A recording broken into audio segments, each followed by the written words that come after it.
Hello everyone, this is Mr. Matus, and today I'm going to be discussing to you the mechanical ventilator alarms.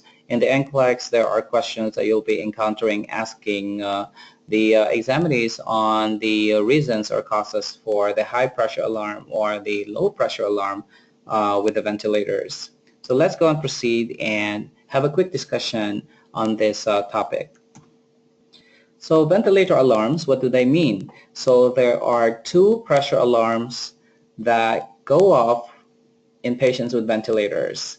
And I'll be going over the causes of the high pressure alarm and then also the low pressure alarm. For high pressure alarm, the causes of this usually will be secretions, bronchospasm, coughing, gagging of the patient, or maybe an emergency displacement of the endotracheal tube, or the patient is fighting the machine. Now, if you know the causes of the high pressure alarm, then as what I have said, the nurses will be able to determine what kind of interventions they're going to do. So for example, for secretions, maybe the patient needs suctioning. For bronchospasm, the patient needs administration of a bronchodilator. Sometimes patients are coughing or gagging and it may not be an emergency at all. But for sure, with a displaced endotracheal tube, this is an airway issue, so this is an emergency in the NCLEX. Or maybe sometimes the patient is fighting the machine. He is breathing on his own and maybe there needs to be an adjustment in the setting of the ventilator.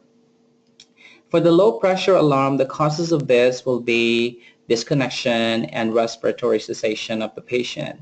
So which means to say that if the low pressure alarm goes off, then definitely the nurse has to do something to make sure that the system is reconnected if in case the cause is disconnection. And I did used to work in a subacute unit before wherein I have tracheostomy patients, and it happens sometimes wherein patients accidentally because of their restlessness they disconnect the system. And respiratory cessation, of course, means that the patient stopped breathing, so it is a form of emergency. So in the NCLEX, my focus here is that you need to know the causes of the pressure alarms and you need to know what will be your intervention if you know the causes of the alarms. So what is my quick NCLEX tip to all of you guys? I want you to remember in the NCLEX the mnemonic, which is hold. H stands for high pressure, and that means that the cause of it is going to be obstruction. L stands for low pressure, which means to say that the causes of this will be disconnection or respiratory cessation. So this is a very easy mnemonic to remember, and this will help you a lot in your NCLEX, and this is one of the best ways that you will be able to answer the question correctly by remembering this mnemonic.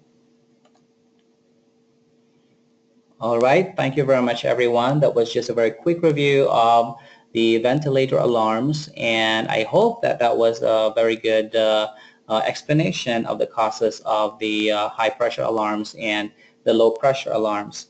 So before we end, please put your questions in the comment section below, and don't forget to click like, share my presentation, or subscribe to my channel. Or you could also visit my website at www.matusnursingreview.com. Thank you everyone.